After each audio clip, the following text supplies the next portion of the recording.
morning. I'm out on the range. I'm heading up this canyon you see behind me to check out the remains of an old miner's home.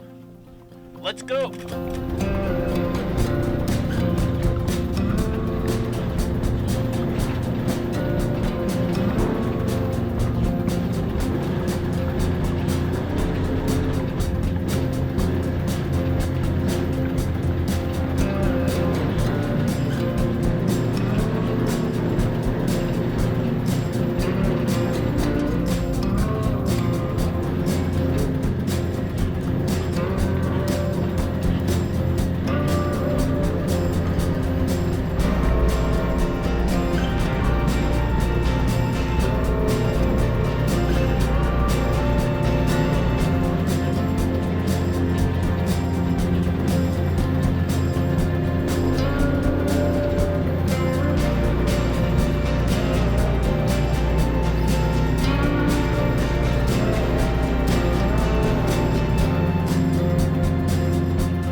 In the late 1940s, a military man deserted his post and built a cabin in the Gila Mountains. He prospected for gold in the washes near the cabin and high atop the nearby mountain at the Golden Dream mine. He was arrested as a deserter in the late 1950s and spent several years in prison. It's unclear if he ever returned to this site, but it's not likely. He died in the 1990s while living in Bard, a farming community near here on the California side of the Colorado River. As with any old mining site, this place has quite an extensive can dump. So right by that can dump, I see all these cylinders, which are not cans. They have wires coming from them. I have no idea what they are, but I think maybe they are like blasting caps or something explosives related. Right here, you can see some more of those. I have no idea what they are, but yeah, they all have wires protruding from them.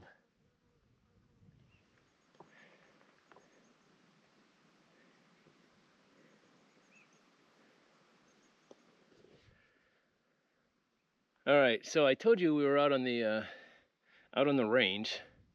The Barry M Goldwater Range is a military training range. So anything you find out here these days is usually mine related or military related, and perched upon this rock is one of each. Here's this piece of aluminum with some kind of a connector on it. I don't know if you can see inside there, but I don't know what that is. And then This old piece of tin is maybe a tobacco tin. Seems kind of large for that, but some kind of can. There's a shoe heel, and that looks like a paint can. More cans in the rocks over there.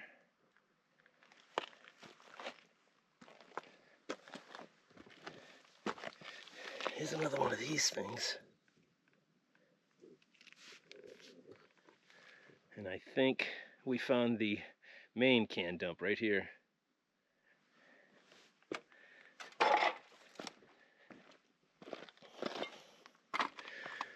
Here's an old, oh my god, it's falling apart. Here's an old wash basin. And more cans.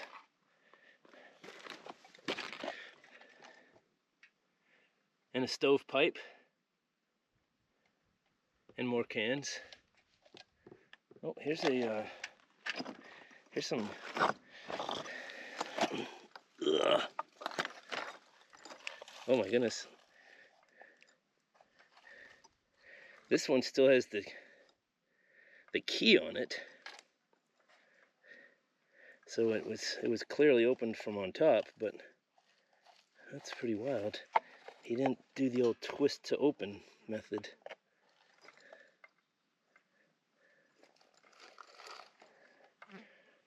Full of dirt and stuff now. So there's another shoe heel in the middle of this can dump. Another one of those cylinder things that I have no idea what it is. Let's see, here's a sardine tin. And I used the key to open that one.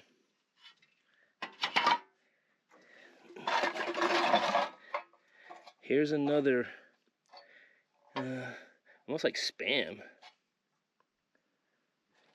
But again, here's the key.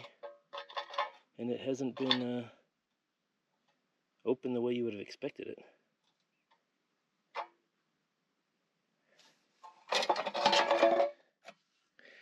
Here's a water can. There's the side he poured a drink out of. And then on the top was just the air hole to let it flow more freely.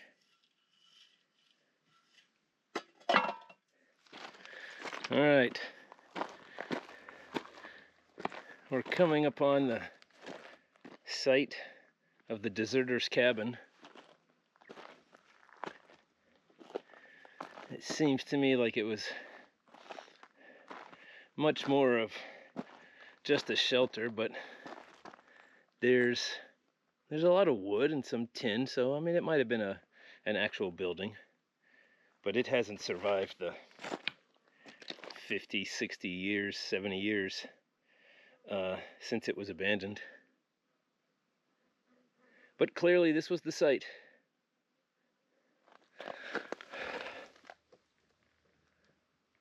So here's a close-up of the wood that is collapsed down to the ground. You can see some of it's been painted. I don't know if he built it with scrap wood or if he painted it here on the site.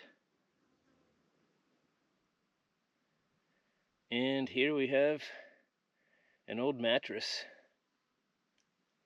Actually, it seems pretty small. Maybe it's just a car seat or something.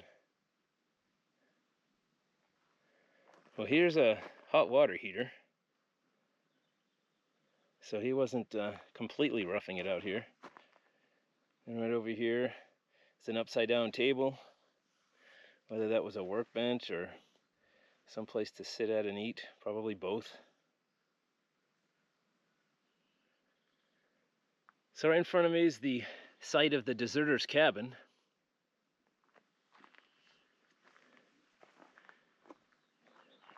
And I do a 180, and up that canyon is the site of his mine that he worked while he was living here. It's only about a 1 mile hike up there, maybe just a little bit more, but there's like 12 or 1300 feet elevation gain, so it's not an easy walk up there. And the trail starts right here. So here we go.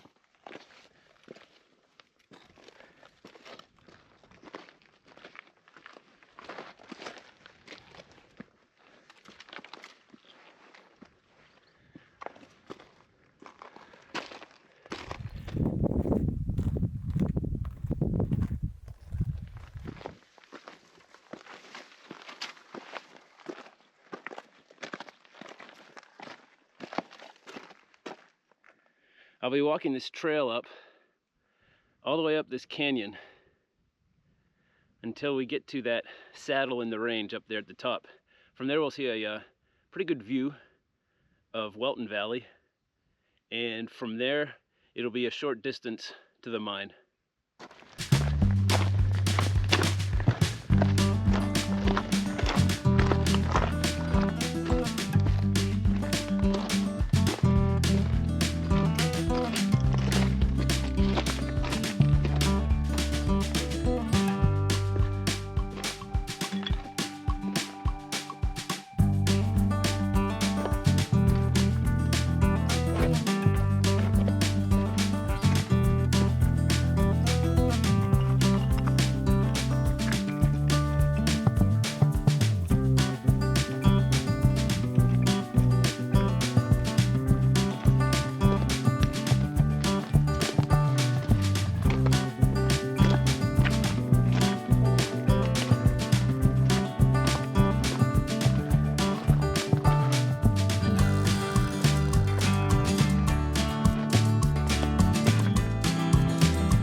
Oops.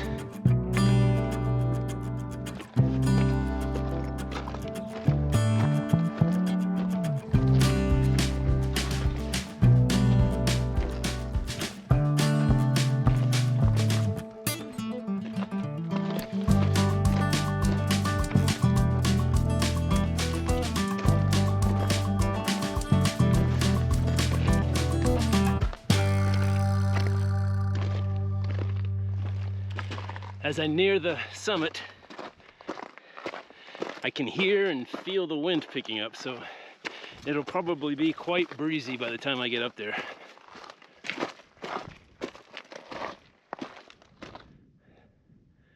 Well, I finally made it to this ridge. You can see down below, there's the Yuma Foothills, and off further in the distance is the city of Yuma. And as I turn around,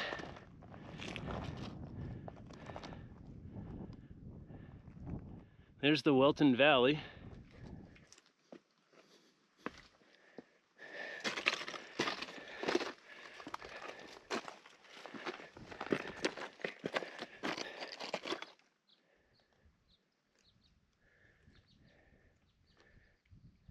Crazy chollos. Look at all the little balls everywhere. Oh, that's what I'm talking about right there. Get off of me, crazy chollo. As you can see, I made it over that ridge, but my hike is not yet complete. I think it's on the other side of this hill face here is where the good stuff is. Although if you look down the hill a little bit, I think you can see something that probably fell off an airplane. Let's go take a look. All right, the trail goes up this way, but I'm gonna go down here and around that corner to see what that big metal object is.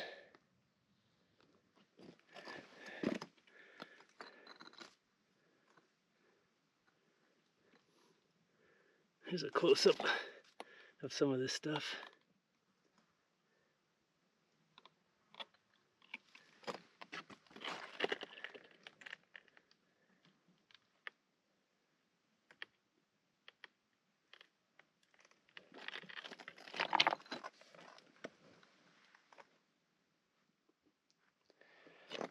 So I'm still here. I'm trying to figure out if I go back the way I came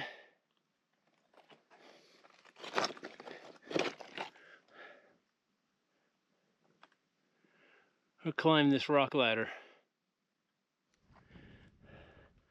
Well, we're almost at our destination. You can kind of see it there on the hillside. Should be there in a few minutes. Well, I finally made it to the mine.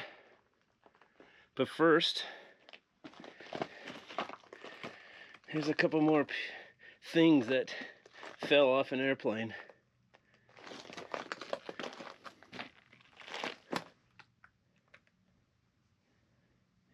That one looks like Jason's mask. And I guess it's a thing to sign this thing, but I don't think I'm going to do that. So remember, this mine is the working of supposedly one man, and he worked it for 10 years tops. It was probably less than 10 years. So pretty impressive already.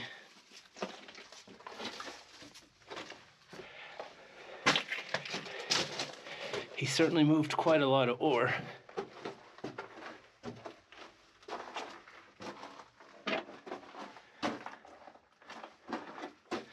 And this is the end of the line.